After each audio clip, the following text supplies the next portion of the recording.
Thank you all for being here. Welcome to West Basin Municipal Water District Special Board Meeting for June 6, 2025. It is now 2:10. Call this meeting to order. Mr. Gentlemen, do we have a quorum? I'll read roll call. Director Tommy Favai, Director Desi Alvarez. Here. Director Scott Houston. Here. Director Don Deere. Here. President Gloria Gray. Here. We have a quorum. Thank you very much. Item 4, presentations. Are there any presentations? Staff has no presentations today. Item 5, action council. You did skip over public I'm comment. so sorry. I'm sorry. Let's go to item 3, public comment. Do we have anyone from the public who wishes to speak? And Madam President, we have not received any request for public comment, though this meeting is being held both in person and virtually. If there is any member of the public that would like to speak, please indicate so by raising your virtual hand. And I do not see any request. I thank you all for in the meeting virtually. Thank you very much for being online.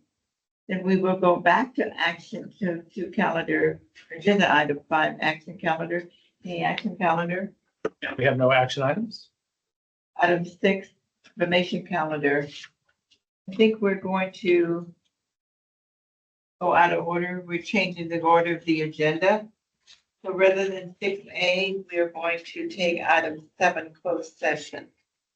Is that in agreement with the board? Is there consensus to do closed session? Yes. Do Yeah. you have consensus? So at this time, we will be going into closed session. Yes, thank you very much, Madam President. Just to note, item 7A is conference with legal counsel. It is related to the initiation of litigation. Initiation of litigation pursuant to paragraph 4 of subdivision D, section 549, 569 for one matter. Thank you. We will reconvene shortly.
Thank you.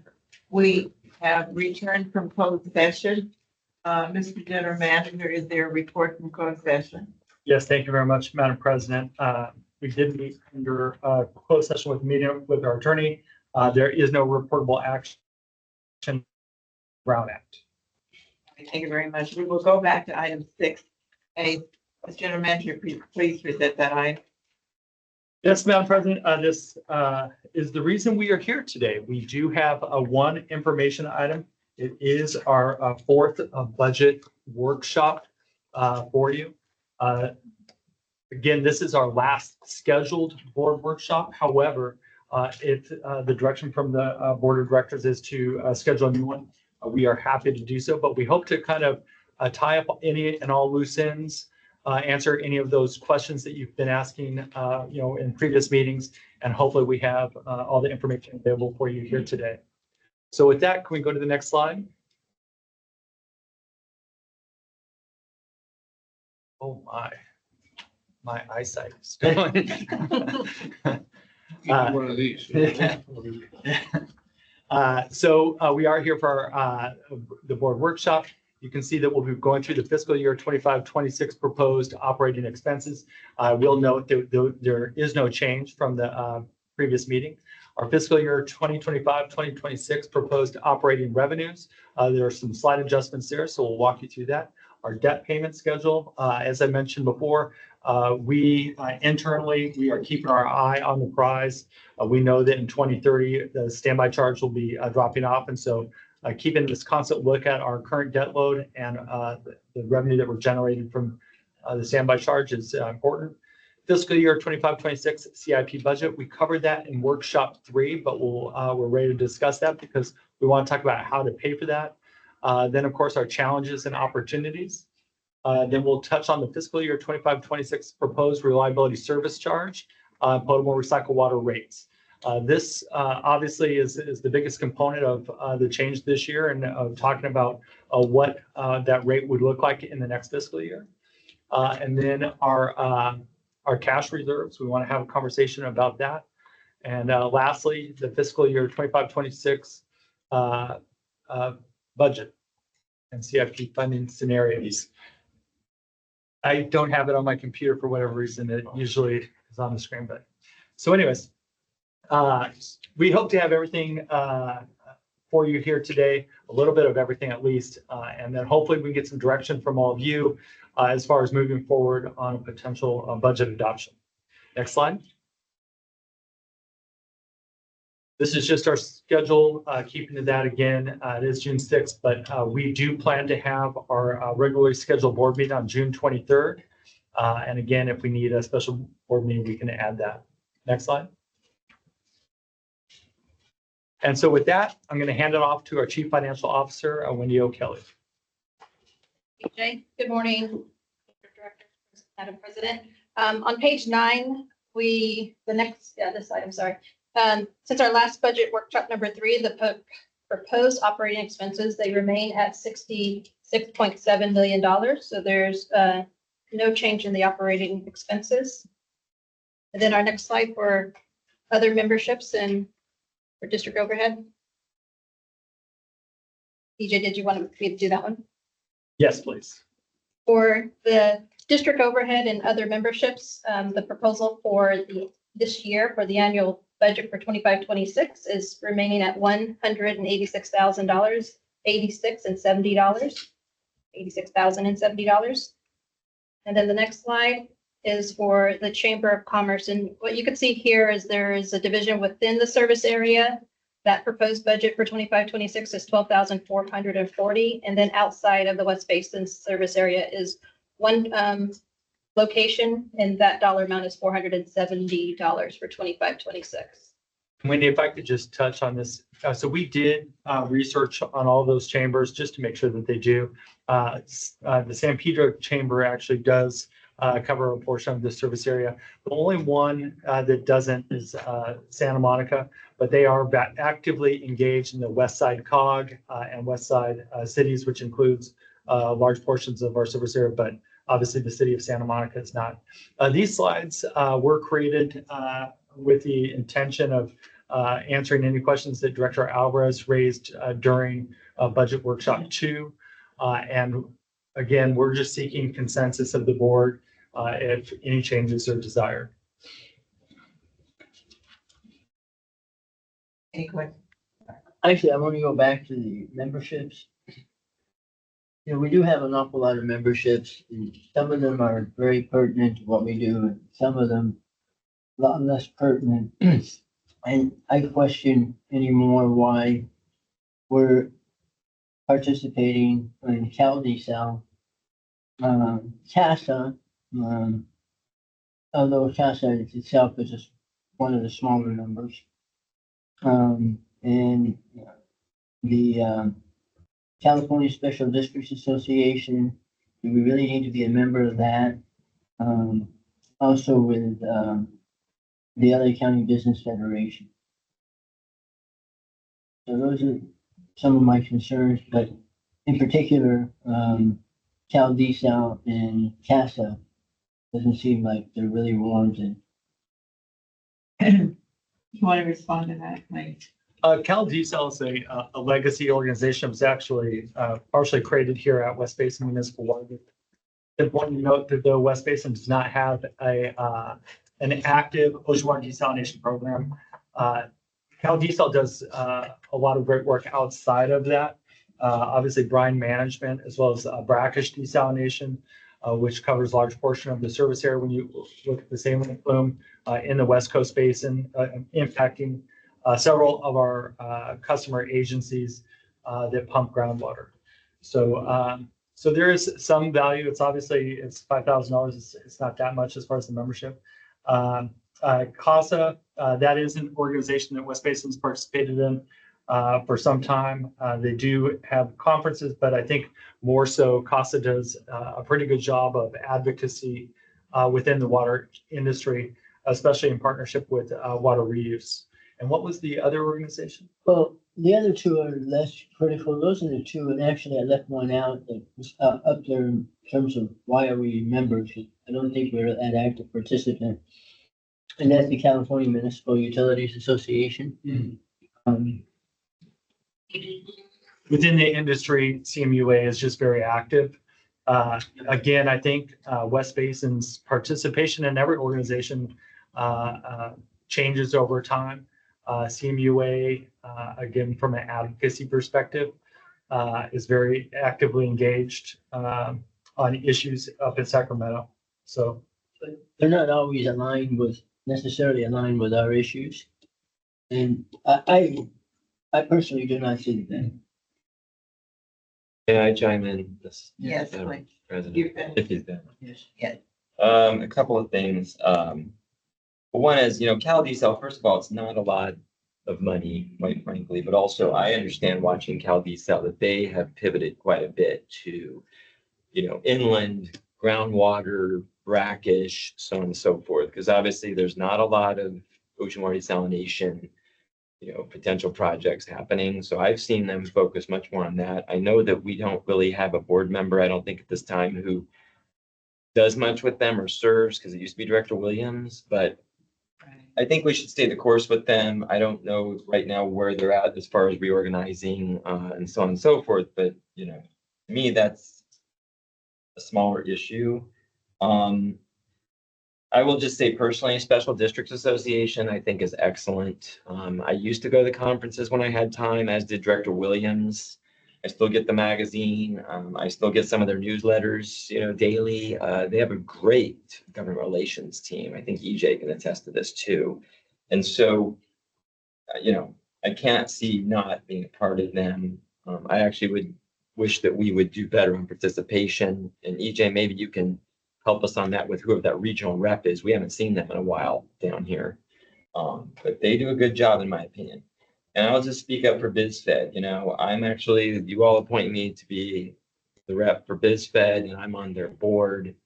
And there are a few other water districts as well. I actually co-chair the water committee, but I think BizFed does an excellent job as an advocacy organization in this whole region on many issues, but water has been taking up a larger part of that. So, I just want to I would be here to defend them, quite frankly. I don't know what exactly is the water efficiency partnership. I really don't even know what that one is, to be honest with you. So maybe you can tell us about that. But otherwise, I'm pretty okay with this list. I don't know how much more we can trim it or anything. But what about that one, EJ? Which one did you refer? California Water Efficiency Partnership.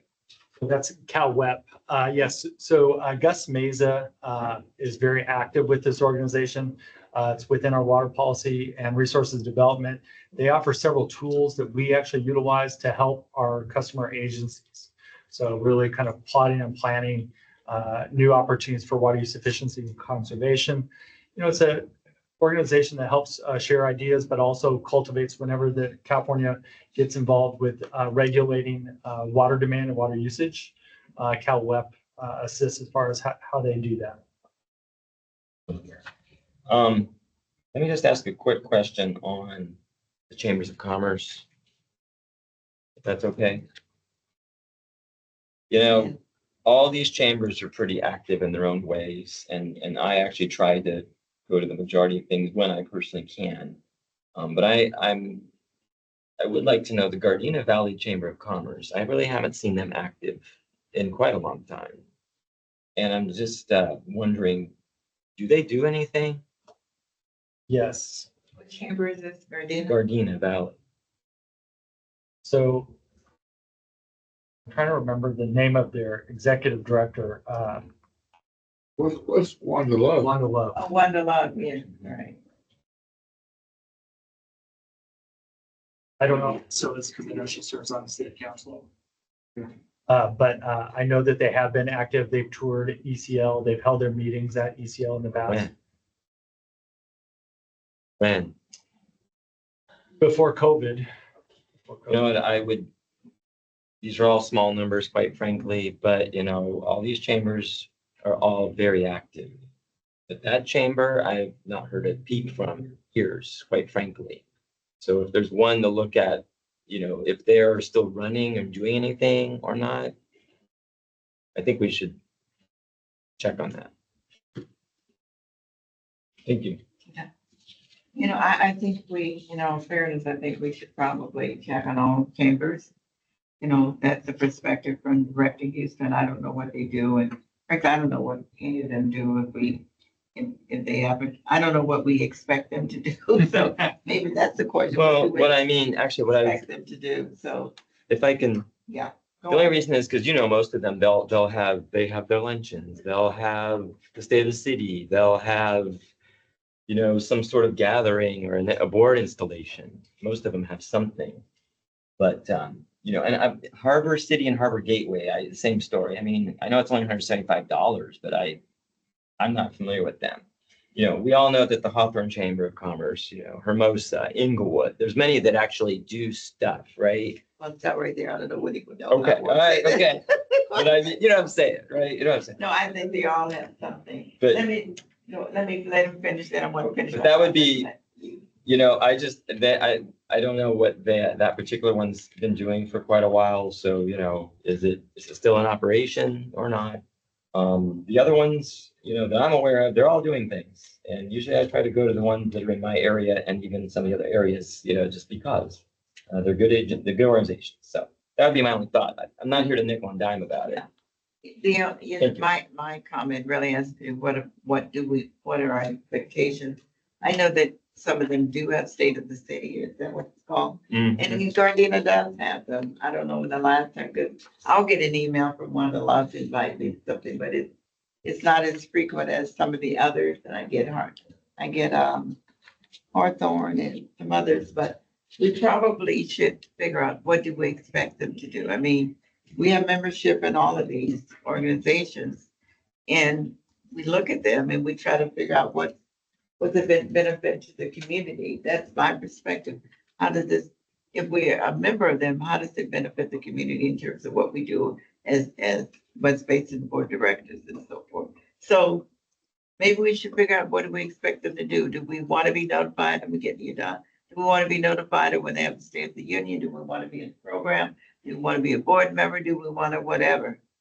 it would, not just the chambers, but any of these organizations, even though we know Aqua, we're very active with some of the others.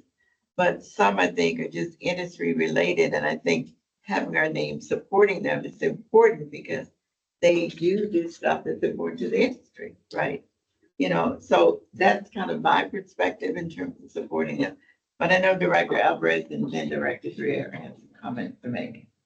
With respect to the Chamber of Commerce, Director Houston's right. A couple of these chambers you never hear from. Most of the other chambers are active, but they're not anything that really serves West Basin. And yes, they have State of the City. They are geared for and most of these are smaller chambers. They're not regional chambers of commerce. They are geared to working with their city government.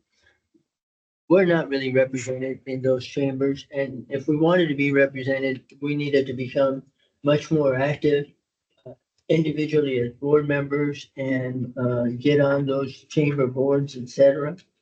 I personally think that the chambers are great for what they do, but they don't serve us very much purpose. So I would pick one or two chambers of commerce that are more regional in nature. And that would be it. I always look at the list and it's like, well, we're paid to be in all of these chambers, but at the end of the day, I don't think most of us participate in chamber activities. I think Director Houston's the most active. But I know I'm not active, and you know, for better or for worse, and I believe the rest of the board members aren't all that active either. Let them speak for themselves. And let So us speak for ourselves, Jesse. So why are we involved or, you know, spending money? If any one of us wanted to go to any chamber activity, of any chamber on any one time, you just pay as a non-member. It'd be a lot less expensive than all of this. I don't believe that we're gonna participate all that much. So I would pick one or two, maybe three or four that are more regional in nature and that would be it instead of this whole litany of chambers that in reality we do not participate in and don't do much for us. I think it would do us good to know the reason in the beginning why we joined these chambers. How it got started. When I came aboard, it's quite a long time ago, we were already in all these chambers, most all of them. And I don't really have the background as to why it originally was recommended and decided by the then board to join those chambers. What we did, if anything. Now, these chambers can take a lot of your time and the other organizations, we ought to have a way of reviewing our membership there too, on kind of a regular basis. Analysis of are we being served by that organization? Is the money we're spending on it a good use of our various funds? I like to have a kind of a regular review of the membership of these organizations. So that's why I said, you know, we really need to do. Madam President. Oh, you want to go first? Go on. Oh, sorry. Go on. Well, I don't have an issue with being a member of all these, and I don't know how it got to there. I'm actually glad that the district is, because in the big picture, they're very, I mean, I'm shocked at how little it is to be a member of a chamber of commerce. I mean, I really am. And in the whole, it's very inexpensive. Actually, it's also funny to see one of them, their price went down instead of up, which I'm kind of amazed too. But that, I know, right? I was like, what? I mean, price of everything going up. But by the way, I don't see the Lomita Chamber of Commerce on here, which I thought we were a member of, and maybe it just got missed or not. I don't know. But all that to be said, I personally would like to stay members of these, you know, because every board member, it's your prerogative to decide what you want to go to or not. I don't have time to serve on these boards of those chambers, but to go, you know, as a member, and I think we are part of the regional community, and a lot of other agencies do the same thing. So I have no issue with that. You know, sometimes usually these bigger ones, the other memberships, the industry related ones that cost a lot more money, those are the ones I think we always have to look at and see what is the value in that? What are we getting out of it? Which we also know staff is highly engaged in a lot of those, and I think that's really important. So, From staff's perspective, obviously, the members of the board have been the ones to request membership with specific chambers. Yes, this list has grown. From my perspective, every dollar that we spend at West Basin, I want to maximize the value out of it. So when the board makes the decision to join a chamber, I'm going to do everything I can to maximize the value. We promote our business, our commercial, industrial, institutional conservation programs whenever we can within those chambers. That includes our grass rebates.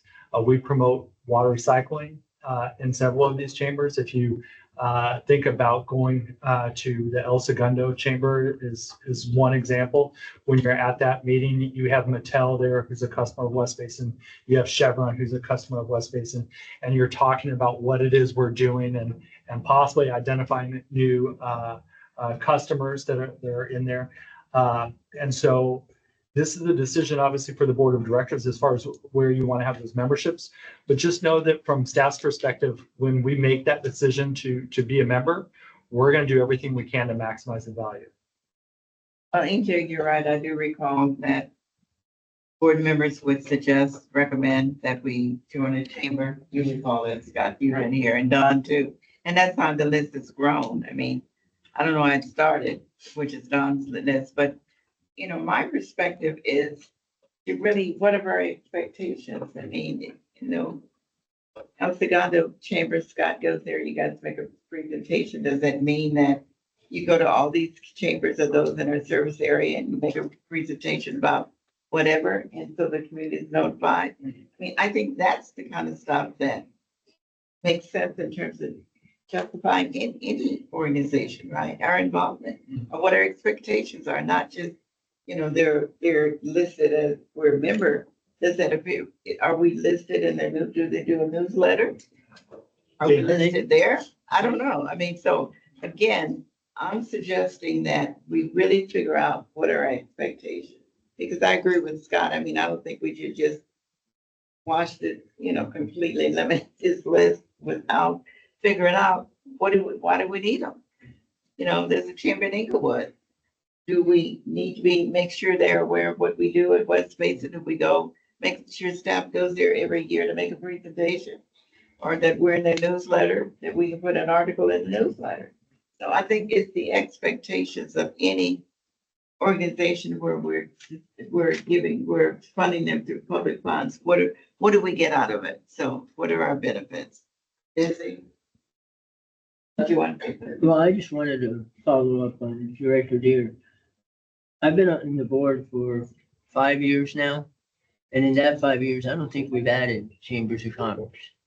But we've had this list since, and Director Deere is the longest serving member on this, and he says they're all here pretty much. I think so, yeah. Okay, so when dirt was clean, the Chamber of Commerce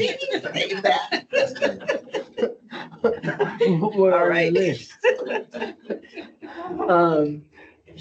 So at some point, it's like, and President Gray's point, what purpose do they serve? If we're not actively involved, I would support, let's find the ones. El Segundo, because you do have the refineries, you have Mattel, you have other industries that we serve.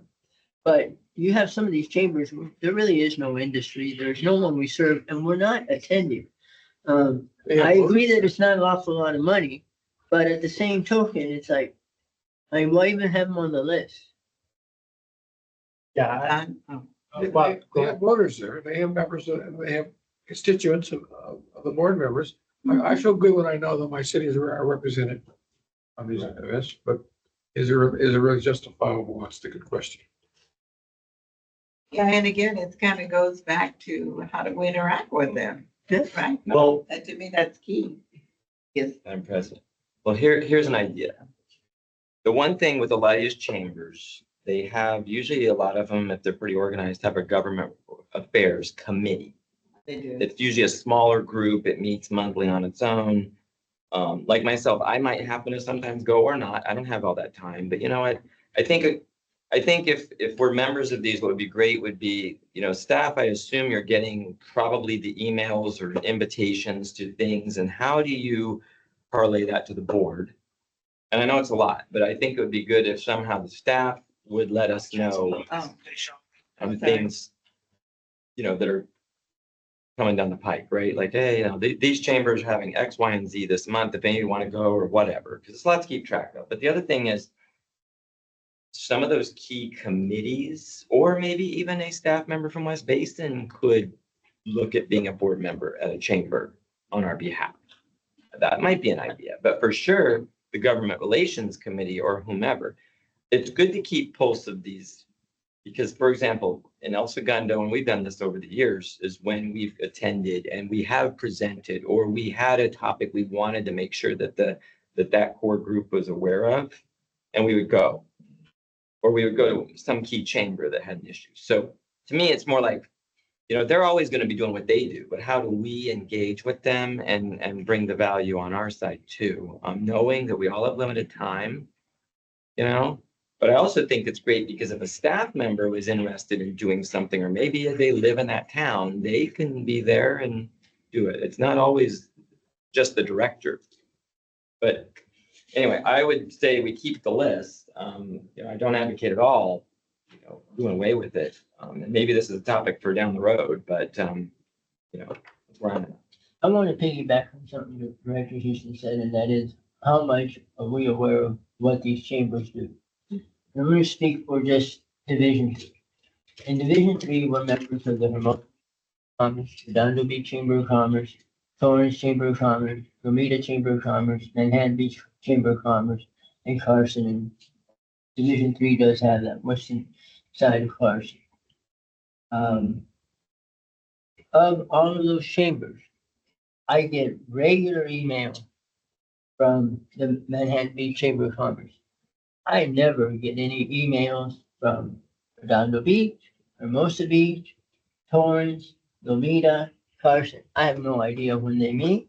I have no idea what they do. Nothing. Manhattan Beach, probably get 2 or 3 or 4 a month in terms of emails notifying me about chamber mixer, chamber activities. And maybe this is something we ought to do. The Manhattan Beach, I think they almost send it out weekly. They profile businesses. We've never been profiled that I remember seeing, but they do send out an email profiling the business of the month or the business of the week, whatever they call it.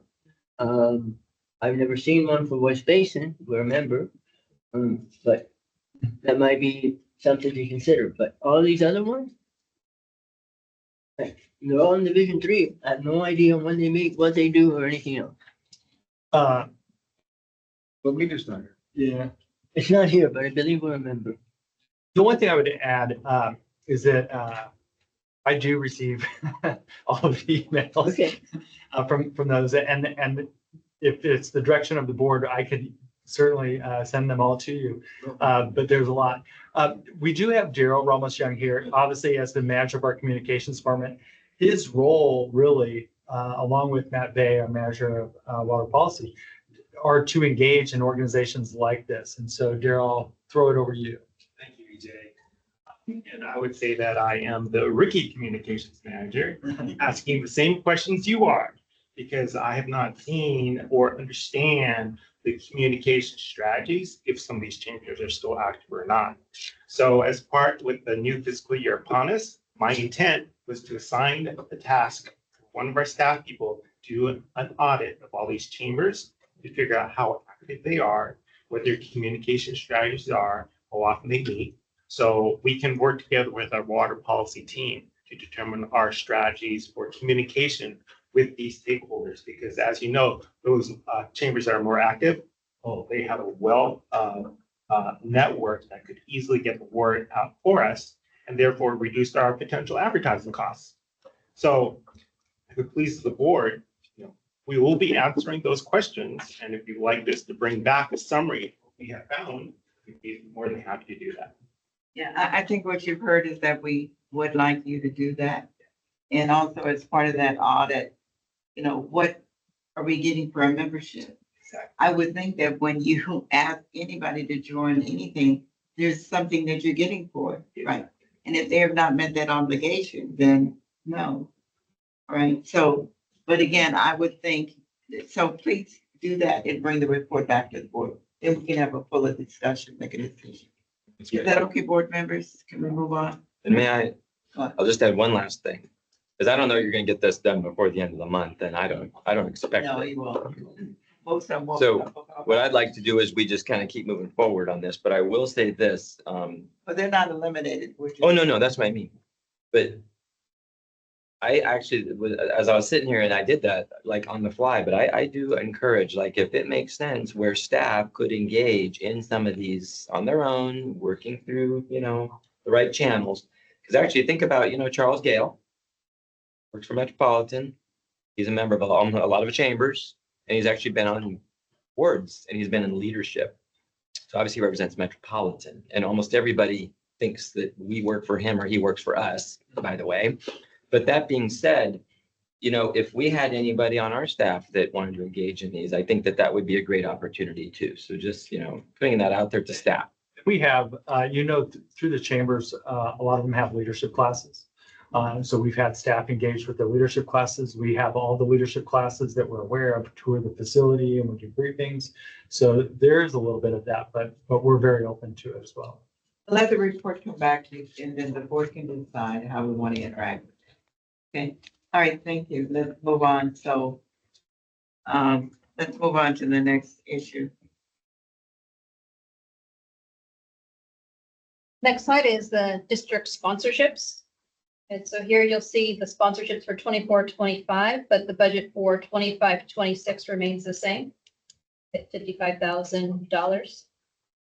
So just to make sure that that's clear, we don't extend our sponsorships year after year. We bring them individually to the board of directors. So in this case, we're just utilizing the approved sponsorships from 24-25 just to highlight some of the things that we do, but we're maintaining the budget at 55,000. So this is the one where directors just recommend sponsorship of events at any one of these This would be organizations, our district-wide sponsorships. but So brought forward by board members. typically, yes. Okay, so, I personally, and I've argued this, and how I voted in the past, I don't see why, if we're members of all of these organizations already and pay membership dues, and then we then move forward and also sponsor events. And I've never been supportive of that, so I do think from time to time, there are gonna be events that we should probably sponsor, and they should be considered on their own, and that we would then appropriate some money. But general, I don't like the idea of sponsoring events at organizations that we already pay to be members of. I know that this is not specifying any one organization because it is just a budget for moving forward, but this is my thought. Is this the general policy in the industry, that organizations, the districts join organizations and then go on to give additional funds for special events? Is this pretty typical? It's fairly typical. If you attend a conference, just Aqua having just happened, each of the functionalities of the conference are sponsored by different agencies. And so you'll see the different agencies' names. There are firms that do it as well, but I would say it's fairly common. Well, some agencies more so than others. I'd like to see their names out there. There are agencies that you don't ever see sponsoring. And I would argue that really the intent of sponsorships is more for firms to get out there and do their marketing. And it's kind of morphed into getting the organizations that are already members of these associations, to then contribute more money, for their annual budgets, if I can be so blunt. And I'm looking at the list, some of them, we may be members of an organization and they're having an event and we're providing a sponsorship. I don't think that's unusual. That happens with most organizations. They have an event and they request sponsors. I look at the Taste of Soul where there's no membership involvement there. That's just an event that we support. So again, I just look at these as a separate event. But I understand the point you're making about those where we have memberships. But again, I just view it as an event that they're having. Probably right, it does. Those where we have membership, it does kind of lessen their budget. That's why they're asking for sponsorship. And they may need sponsorship to, again, support the event. So it's a better event, I don't know, but most events, I mean, people do ask for sponsors, organizations do ask for sponsorship, so. I think we just need to be diligent in what we do when the request comes through, which is what we do. We discuss it and we look at the merit of the request to make a decision. So, that's my view of this list. Do you have any comment, Scott? I agree. At the end of the day, it's just a pot of money that we have that, and these are district sponsored events. And usually, by the way, a lot of these come straight in the staff who brings it to the board. These are, sometimes it might come to a director's attention and it gets pushed in as that way, like Moonlight on the Marsh, because we all have, it's in so-and-so's district, but yet it's an at-large thing. Same with Taste of Soul.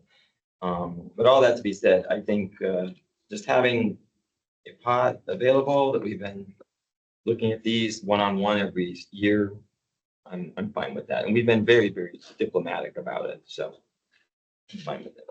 One last comment. Sure. We get rid of the WRD sponsorship and they can get rid of ours, because all we're doing is trading checks. Why would we want to do that though? No, we get to be at their event and they get to be at our event, but why should we write them a check for just 3,000 kinda as and a they write wash. us a check for Well, you 3,000? can have that discussion, but. I can discuss that with WRD. But I again, mean, they just think even about if we it. did that, I don't know that would change the. No, I understand that. I'm just So saying I can discuss that. that, because it gets to the point of, it's kind of ludicrous, they sponsor our water harvest, we sponsor theirs. We're trading checks. I think that's very good though. You're aware of your partners and We get can, involved in their events. we can make that awareness achieved other ways. We recognize them, we actually recognize them at the event, they recognize us. Anyway, That's because of sponsors.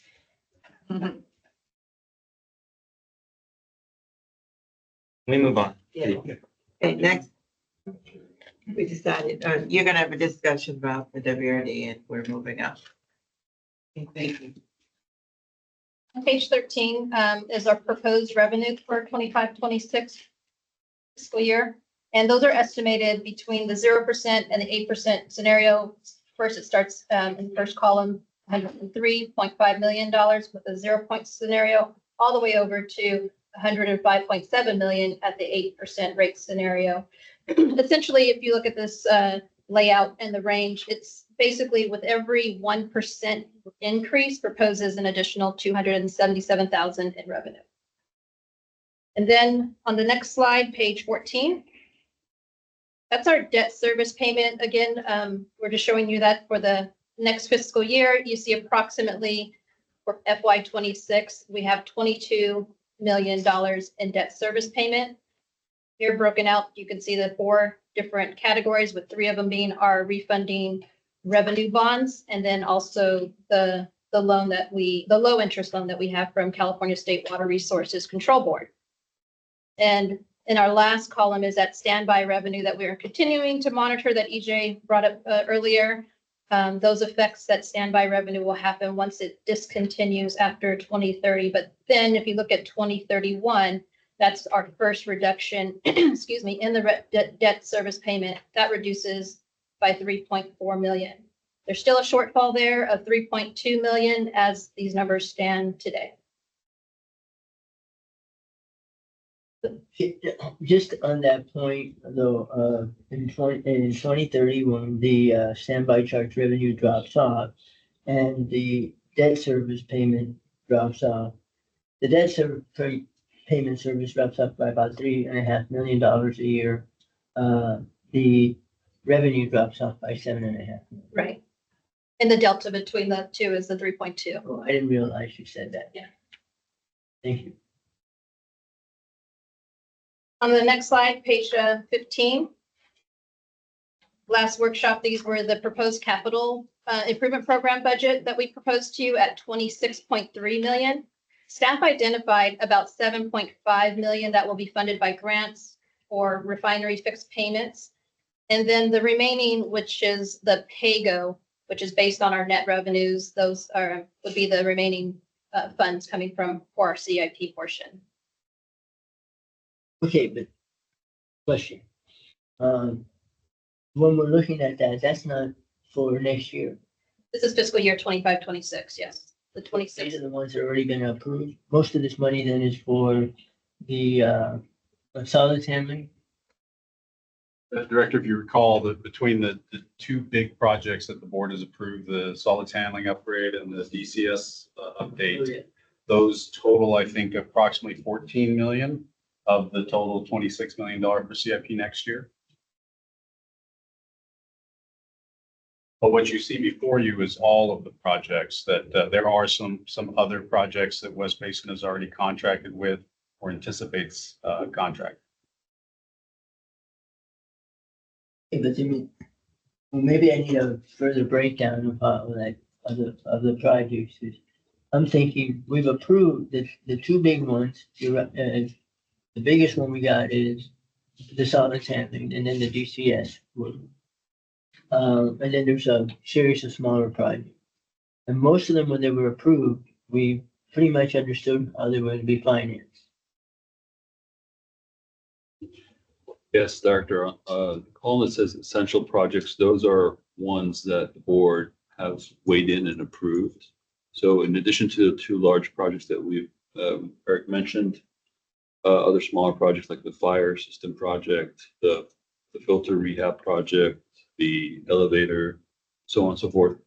So yes, it also includes a small one in addition to budget for capital expenditures for small assets, membranes, so on and so forth. All that is in that first column under the $17.8 million.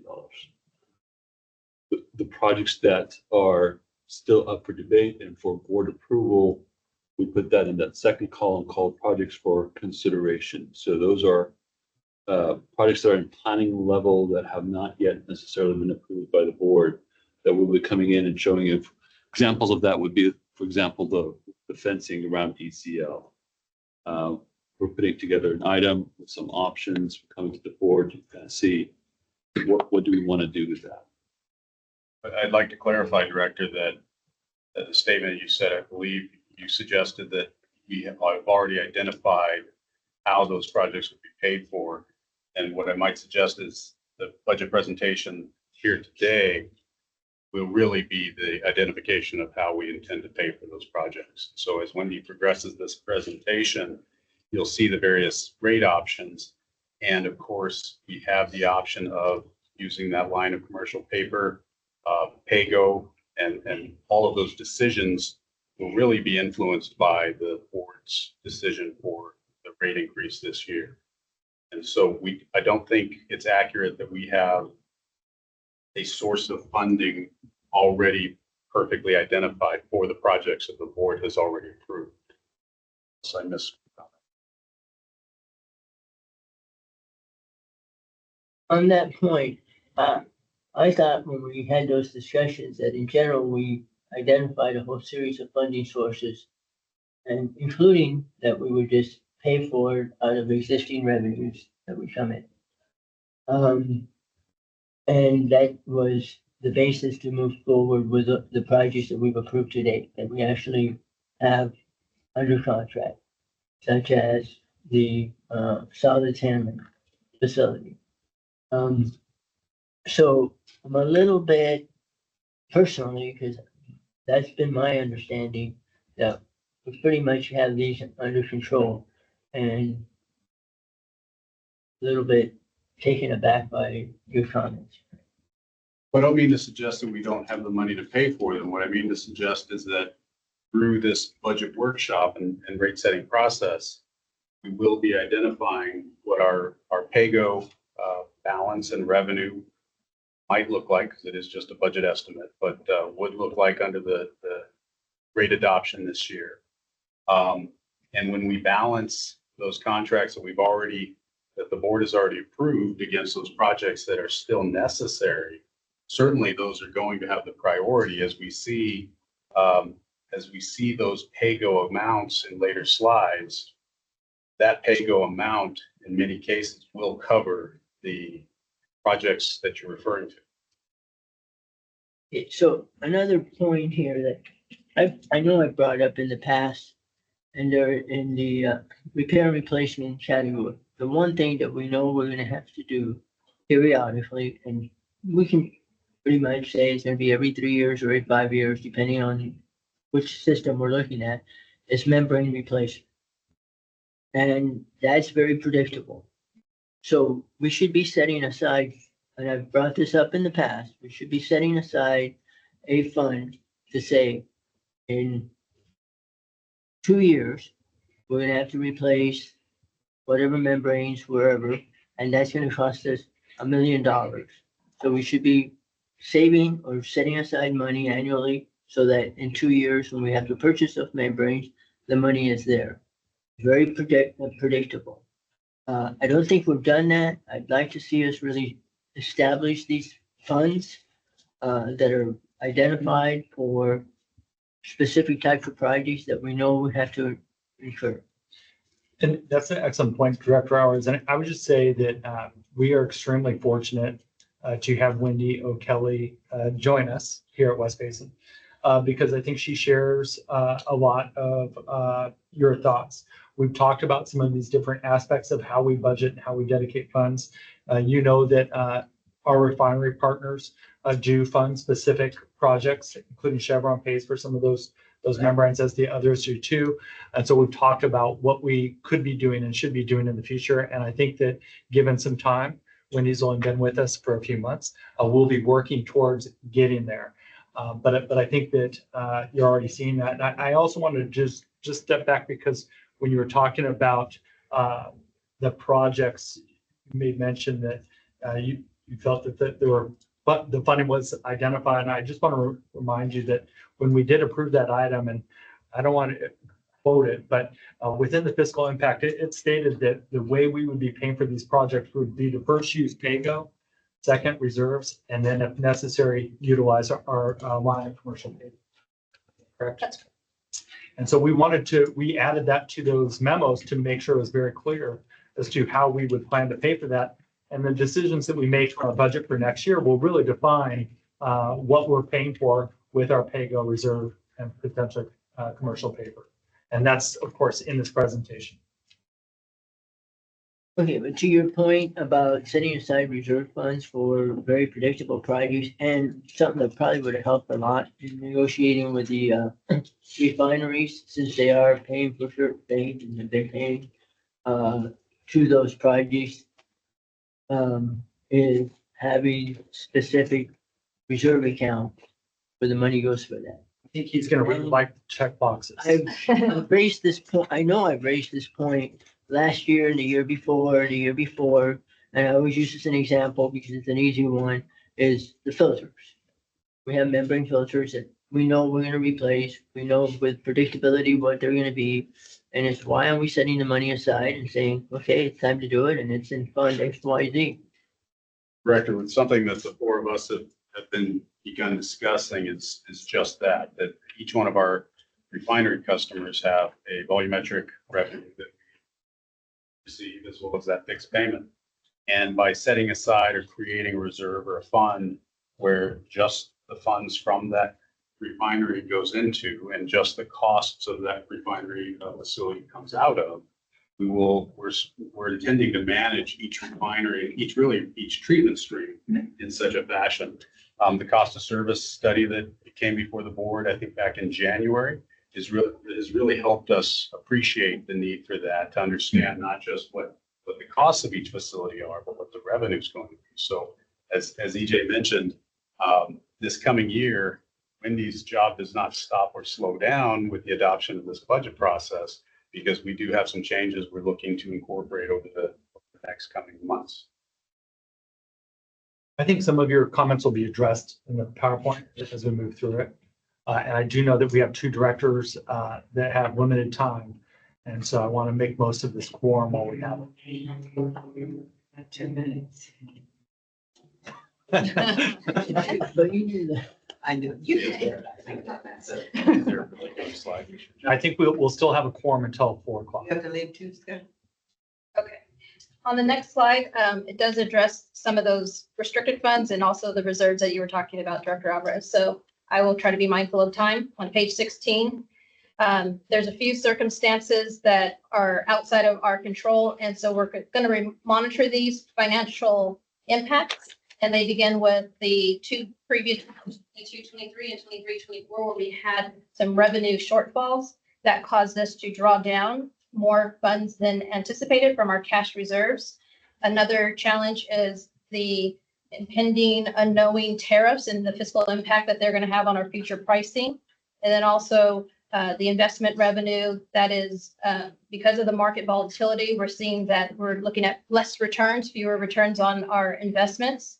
And then spoke about the standby surcharge or standby charge, excuse me, that's sunsetting in 23, and then inflation as well. That remains flat, but it's still, prices are still high. And some of our larger expenses related to our aging recycled water infrastructure.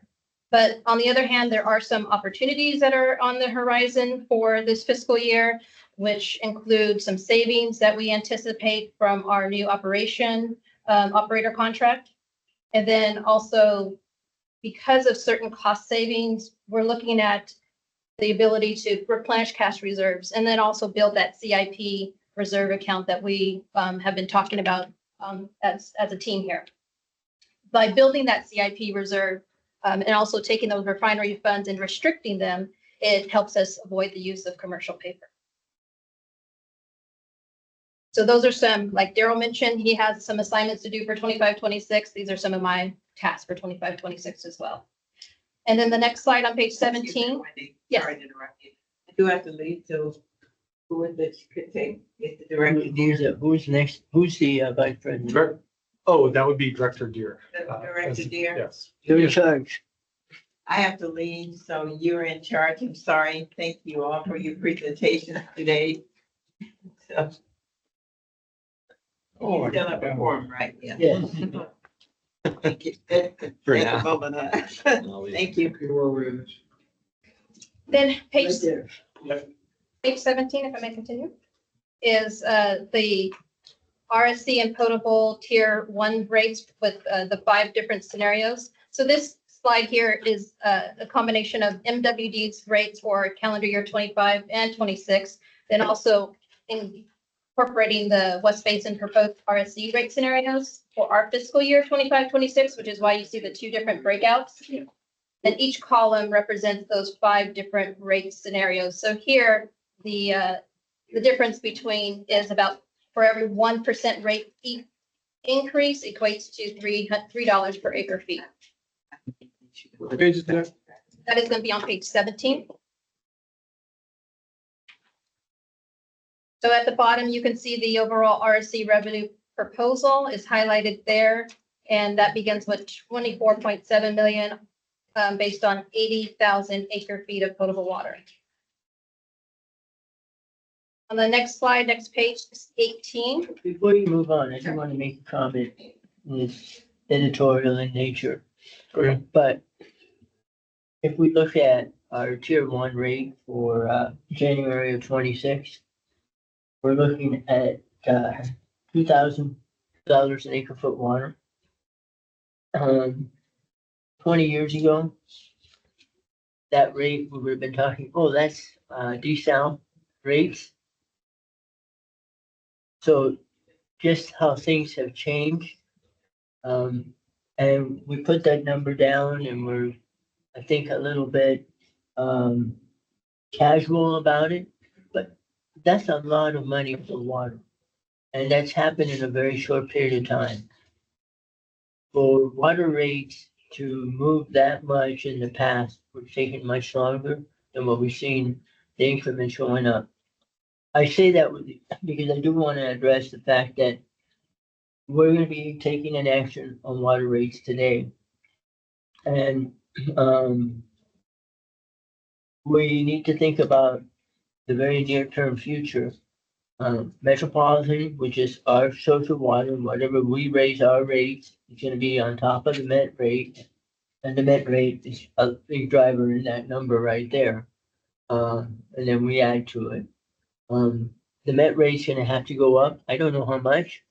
Obviously, it's going up between now and January of 26 by about 11%.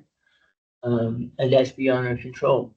But Met will be raising rates. It needs to do that because of all of the same challenges that we face and more. They're looking at having to invest in, and I don't know where things will land. But if they invest in all of the projects that are facing them, the rates will go up substantially. And we're not talking 10%, we're talking a lot more than that. So when we raise rates this year, next year, etc., let's keep in mind affordability, because beyond what we raise, we have to pass on other rates, and they're going to be going up quite a bit. Just a quick question, Director Alvarez, actually, can you, because it's hard to hear over here, and it's I'm okay. sorry. But can you just repeat the beginning? Because I think that was actually really good. You had mentioned, which one were you talking about? The 2,045? Was that the number? Whether it's 2045 or 2069, the fact that you're paying over $2,000 an acre foot for water today. Yeah, 20 years ago when I was talking about, and others in the industry were talking about water, we were saying 2,000, that was what we were looking at for desal costs. As a matter of fact, I think when I got on this board, and this board was looking at building desal, it was looking at saying, oh, we can do this for about $2,000 an acre foot, a little bit over that. And it was something I questioned at the time, and et cetera. So, and that wasn't that long ago, that was 5 years ago. So yeah, water rates are way up, and we're paying right now for things that people in the industry 20 years ago would have not foreseen this. I know I didn't, and I was sitting around with others talking about rates. You remember approximately what the price was 20 years ago, give or take, or where it was at For what? for the For, treated? for treated at that, I was less than half of it. Okay, so I mean, it's just a very good point. You know, So if you look at inflation and water rates have exceeded inflation. I thank you for making that point. Appreciate that.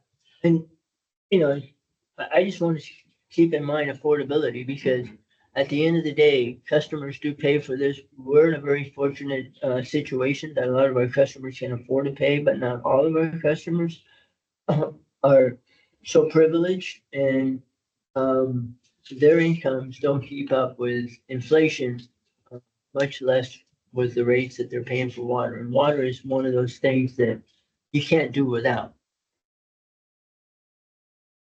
I thought it was very interesting too, because I mean, we were all talking about how much the cost of imported water would eventually crisscross with, you know, recycled water and with desalinated water and on, but it's pretty shocking. I've been on the board for 10 years now, but it's shocking when you think about what the price of water was, if it was 10 years or 15 or 20, when folks were sitting around a table, and here we are, that our bare minimum is over 2,000 acre foot, right? So anyway, I'm very cognizant, we're all cognizant of that, but it's also something we have to help explain to our public too. I mean, the costs are not going down, no way around it. But yes, how do we do what we've got to do to manage it here and make sure that we can pay for our needs? So, thank you. Thank you, Director. Right, where are we on this? We're moving on to packet page 18. So for recycled water, the 5 scenarios are continue with the proposal for inside the West Basin service area, which is the top section there, and the Excuse me, my 18 doesn't show that, it's something different. Well, it says 14 on the slide deck, I think, but it's 18 of the packet. But we just finished that. Nope, that's it right there. The other side of that one, the top page. This? Right there.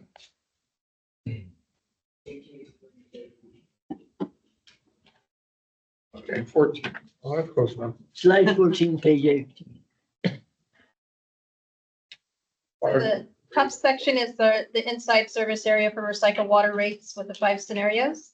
And then the proposal for the 5 different scenarios for outside our service area are on the bottom.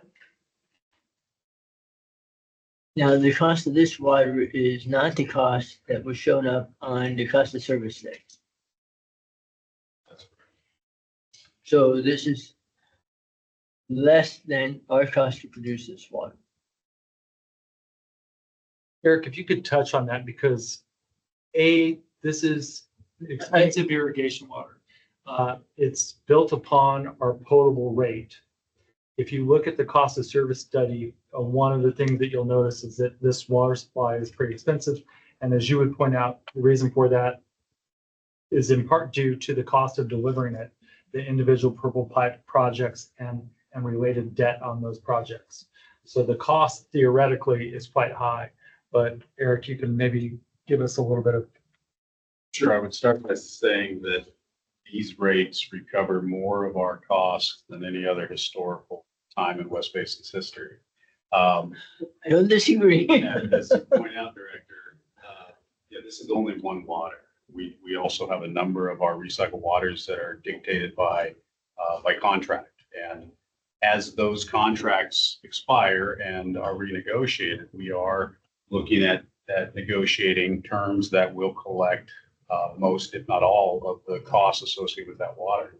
And so the methodology that went into this year's rate increase associated with recycled water is consistent with what has been done previously, primarily because we have so many contracts that are under negotiation that as we look at a holistic philosophy for setting our rates across the board, we're still in the process of doing it. So we anticipate by this time next year, when the board is faced with a rate setting process, it won't be based on this year's methodology, but rather on a new methodology that is still under development that will seek to capture as much of the current costs as possible, as well as identify how much, if any, supplement from the potable side needs to happen. So it's a long way of saying we certainly understand and appreciate that this number isn't necessarily the number generated in the cost of service, because you'll recall that number was even higher than this number. Oh, yeah. And frankly, I think it would probably cause people to revert back to potable. Thank you for explaining all of that. I just want to make sure that we keep the cost of service study at the forefront, and as we move forward, I know that with respect to the refinery agreements, and those are coming up in the short term, that we'll be recovering the cost of that water, at least in most of them. And that's to the good, but in general, we need to really keep that in the forefront, and thank you for explaining that we're moving in that direction. But at this point, we're still subsidizing the cost of recycled water. Correct. And I would add that one of the things that we owe the board, if you recall, the cost of service study that was presented in January was based on the budgeted numbers for FY25. Staff has been working on developing an actual for FY 25 as we approach the end of it. And of course, have also used the budgetary numbers for 26 and put that into the methodology for the cost of service. So we have, 3 data points now between the FY 25 budget, soon to be the actual. I think we have a mid-year and a projection on 25, and we seek to bring that back to the board at some point in the future. So to that point, part of the 25-26 budget, it's a little bit of an unknown, so I would appreciate some discussion from you guys on this. Is the fact that we anticipate, and I think soundly anticipate that we're gonna see significant savings as a result of changing the operations and maintenance for our recycled water treatment facilities. How good a handle is there in the projected numbers that we're gonna be adopting here?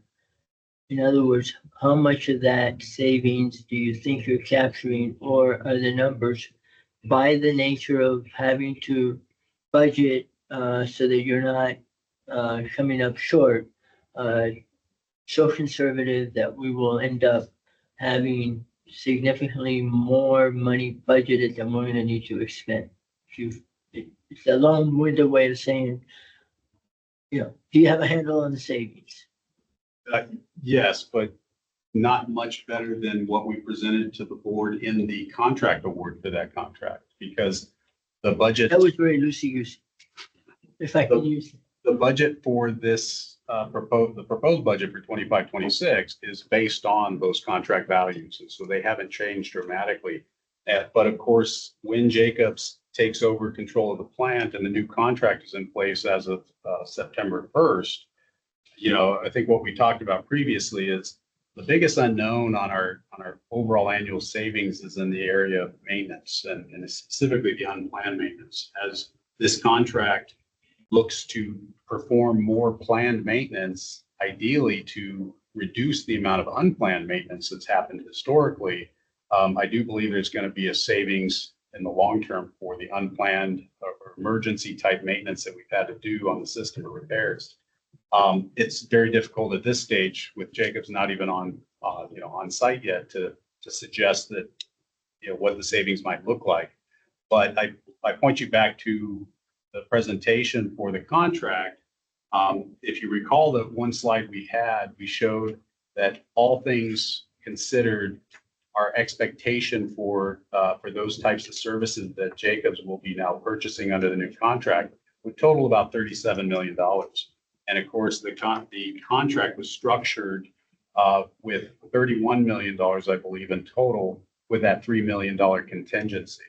And that $3 million, getting to your point, that $3 million allows us to address these uncertainties associated with the savings that we might expect. And so the things that aren't necessarily contracted that we still will have to pay for, unexpected or unplanned maintenance, we have the ability to do that. All that to say that we think there's a real savings of $3 million right off the top. And these are the same numbers that we presented back in March. But we also think optimistically it could be as much as 6, depending on how that first year plays out and what we actually find once Jacobs is on site and managing the facilities.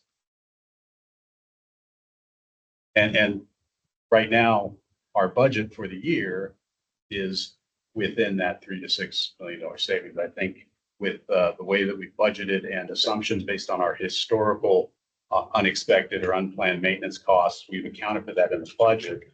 So what you'll see in this budget year isn't necessarily a very optimistic $6 million savings, but it would be that $3 million savings that we're fairly confident in.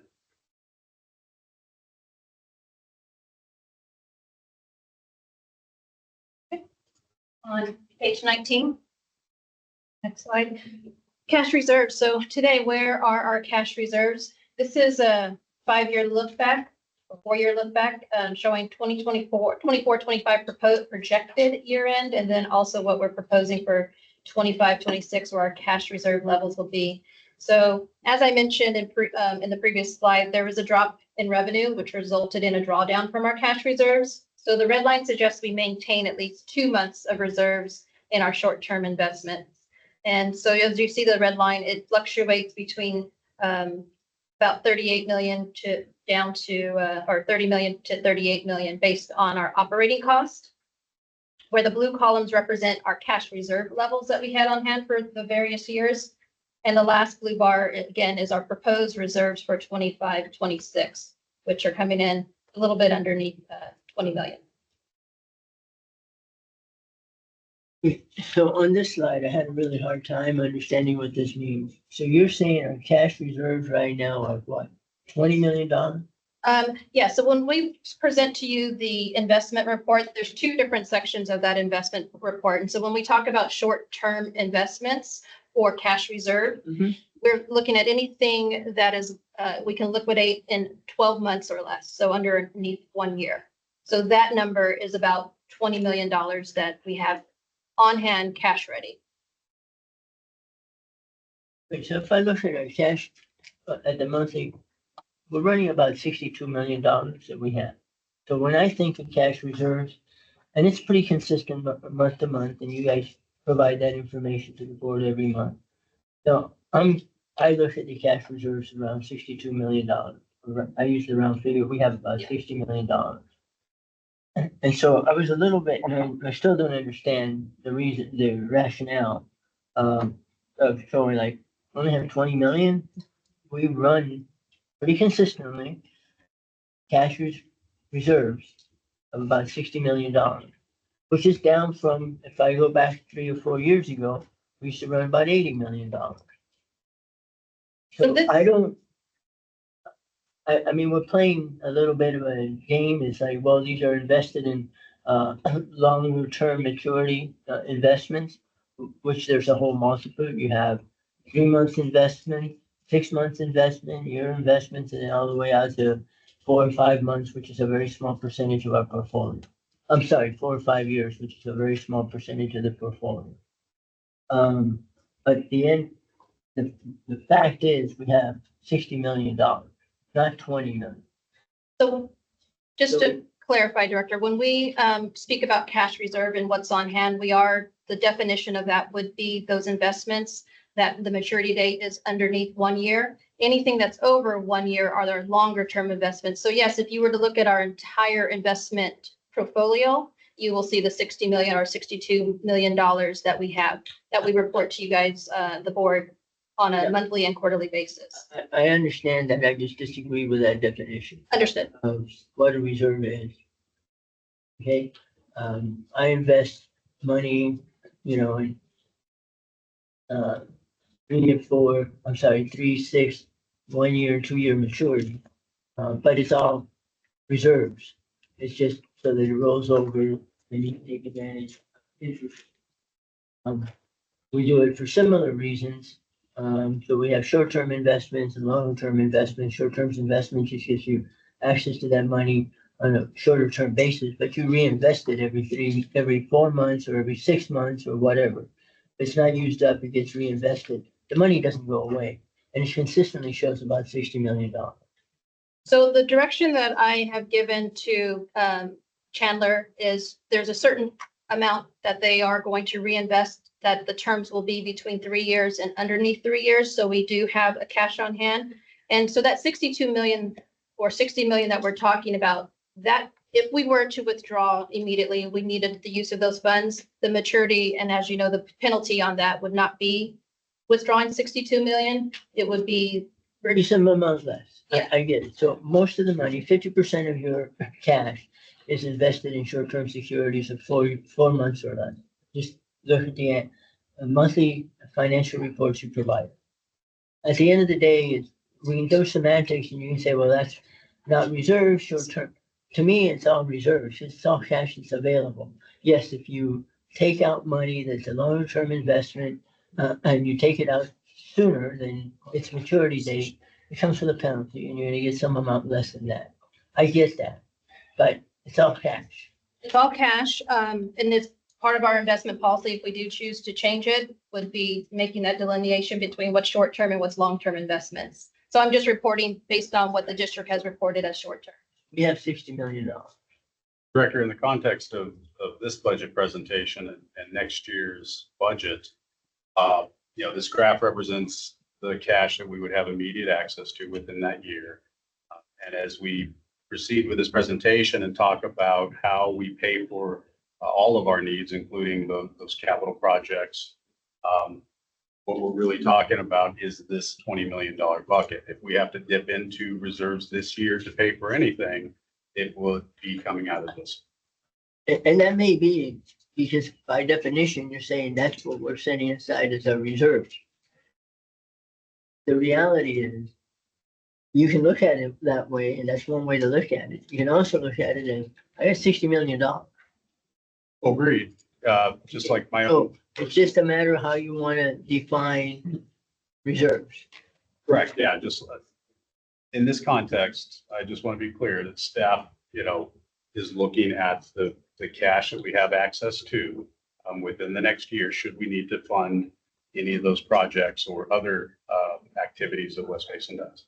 But yeah, absolutely, we have more money in the bank than is suggested here. Right. And the other thing, to everyone's credit, is that this year, for the first time in about 4 years, we're actually going to be having more revenues than anticipated and less expenditures. So we are going to be building up, and have been building up our assets. All to the good. So congratulations. We don't have a quorum. That is correct. I have a question into our attorney. This is an information item, it's not an action. And so we have in the past continued with information items without a quorum, but I'm confirming with our attorney. You want to continue the discussion, Director Dew? I have freed the entire evening.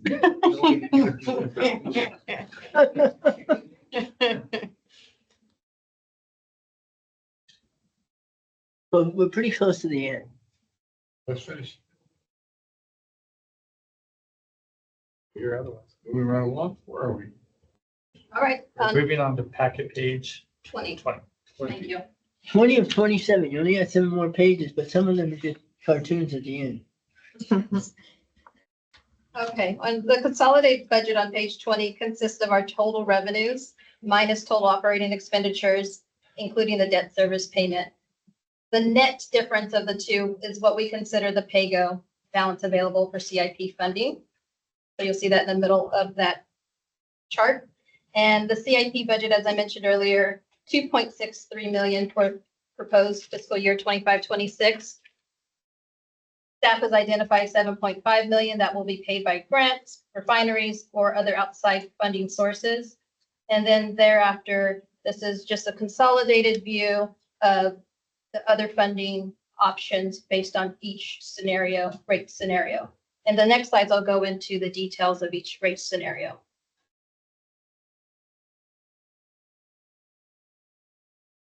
So before I go into this slide, I just wanted to kind of highlight off to the right of your chart here.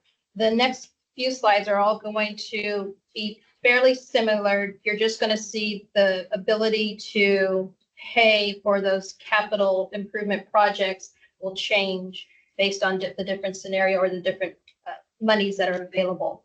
So for the first section of that box off to the right that starts with capital improvement projects, what we mean there is, or what we're, the question that we're asking is, does this scenario contribute to CIP? And so in this scenario, by checking the box, it's answering yes, it does. And then the next one is debt coverage of 1.5 times more or better. And in this scenario as well, as you can see at the bottom of your slide, the answer comes back yes as well. And then the question is there no use or no need to use commercial paper for this particular scenario? This is unchecked because there is a proposal of using 1.1 million in commercial paper. The reason is to protect those cash flows and also those cash reserves that are under 1 year. Yes. To save you some time, Wendy, if Director Dew can go along with this, I think we can focus on slide 16, 16. which is page 20. Okay. Is really the next five slides are all very similar. And eh, we're really talking about what rate increase are we gonna be comfortable with.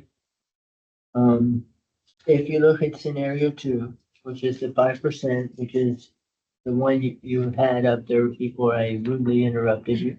Uh, It is one that shows that we do not need to borrow any money, so we do not need to take on any debt. And allows us to basically proceed with all of the items that we need to proceed with. And in looking just at rate increases, this is where I'm headed. I came in, having looked at all this and had said that I could support a 5% rate increase. I don't want to see us have more than a 5% rate increase this year. We're gonna have to raise rates again next year for the reasons I talked about earlier, and the year after that, and the year after that. So if we look at just projections, cost of living, whatever you want to call it, the inflation so far, and I'm surprised, I anticipate it's gonna be greater once this administration's machinations with our economy are done, that we're gonna see greater inflation than we're seeing, but it's holding at 2.8%. Yet our rate increases are gonna be more in the 5 to 6% range. I think we ought to just target 5% as a reasonable rate increase. The rest of the board isn't here, so at this point, you're just listening to my opinion, and Director Deers is, Just listening, I haven't got a lot to say tonight. when he decides what kind of rate increases he supports, but I would support about a 5%, and I don't think we should go beyond that for all of the reasons that we've discussed. Well, I can support a 5% also. Anything else?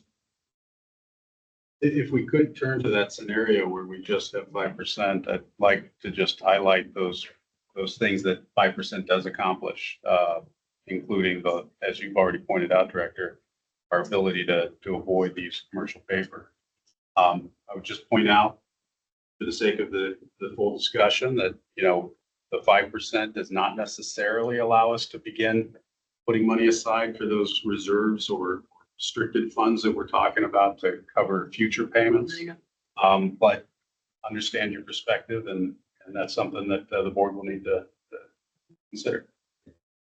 But to that point too, I do think that next year, if you do as good a job as you did this year, which I'm sure you will, of bringing in our expenditures at lower than budgeted, and that our revenues are gonna do well, that we will probably be able to absorb that draft in the cash, and we'll be doing okay. And I trust in you guys you did a very, very good job this year of bringing in the budget under the budgeted amount.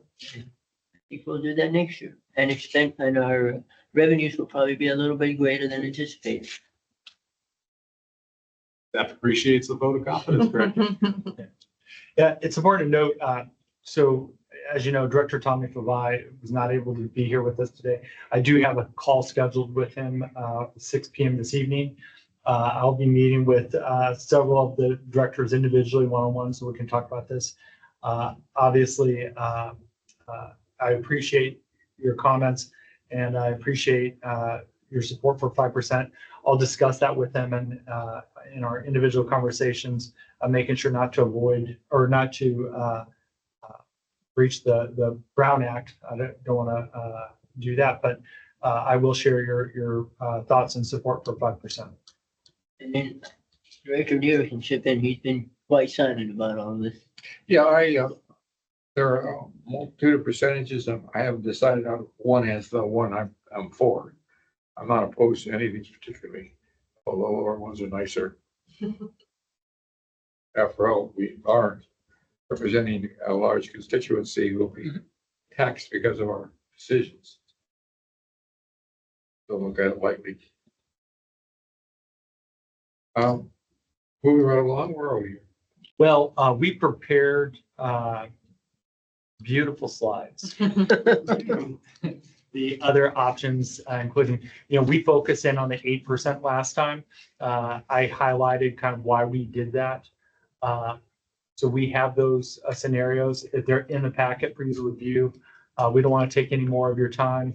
And we'll utilize this PowerPoint presentation in our individual conversations, because I know that 2 directors had to leave a little bit early before we got to this point. And then, of course, Director Favad wants to discuss this as well. So I'll do my best to share with them your thoughts. And again, I appreciate everybody's time today on a Friday. I appreciate our staff's time. And I appreciate everybody online that joined us. It is worth noting that we held our customer workshop yesterday and staff gave an excellent presentation there too. We did not receive much feedback from our customers, but we'll be doing some individual outreach to them as well. If I may ask, who was at the customer workshop? We had representatives. We had 9 customers. Were all 9 there? We don't have 9 customers technically. WRD was not there. They are a customer of ours. Yeah. We did have some stakeholders, so not retail agencies. We had LA County. Oh, do you have the list? Yes, we had LA County Waterworks, El Segundo, Golden State Water, Lomita, and Torrance. Cal Water wasn't there, and Cal was not there, and Manhattan Beach was not there. And Inglewood was not there. Inglewood was there. Oh, you mentioned Inglewood, I'm sorry. Interesting that, But we'll reach out to them individually. that We'll make sure that we touch base. there is, so little interest in our stakeholders on rates and that they'll have to deal with. It's possible they feel that their input will not make a big difference. That, and that's a shame. Yeah. With that, if you have any other questions, we're happy to answer them. No, I don't think we have any. Do you have any? No. Okay, but we have, just, what's our agenda for today? This closes out our agenda. You can see we don't have any additional workshops scheduled. Our next board meeting is June 23rd. We are required to adopt our fiscal year budget by the end of this month. Staff will be preparing a board memo with that in mind, but unless I get an individual request and a consensus from the board for another workshop, we would plan on presenting the budget at that time. Okay, I have no objection to that. How about you? I do have a request, and I think you can put it on the agenda for the 23rd. We talked a little bit about the O&M changeover for our treatment facilities. And it was mentioned that Jacobs will not be on board till September. Part of the reason for extending the Viola contract was that there would be some overlap. We have a signed contract with Jacob. So can you come back with a presentation or at least a board item that discusses where we are in the transition? Because I would think that right now Viola should have started staffing and that they're taking over the responsibility over there, and that we're not waiting till September for Viola to leave and Jacob to start. The whole idea was there was to be a transition and that there would be handing things off, and Jacob's procedure on would be in place come September, and they're not going to start in September. So we'll have a discussion of that for our next board meeting. Happy to bring something back, Director, and I can just tell you that as of this morning, we had another transition meeting that included both Veolia and Jacobs.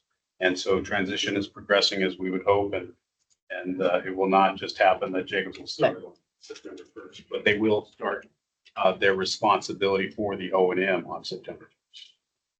At that point, it's a clear break, but. Yeah. So, yeah, if you can just bring back an item that discusses how this transition's happening. Because I'm assuming that starting now, you're seeing Jacobs staffing up and taking over responsibilities and, passing stuff along. I believe that was our intent when we extended their contract. Yeah, we can come back with an in-depth presentation of what's going to happen in the coming months, but I can tell you right now that we've already begun the engagement with the on-site staff, and Jacobs has been developing job descriptions, and job postings will be made for the current staff to apply to within the next 2 weeks.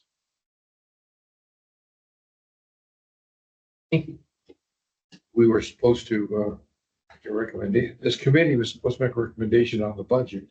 But I don't think we can do that while two of us here. So No, I think we got direction. We will definitely include that request as one of the options with the adoption of the budget. is there any further business to come before the committee? Thank you, staff, very much for staying late on Friday. I know it's in your weekend, but I know you like staying with us. Thank you very much. Thank you, everyone.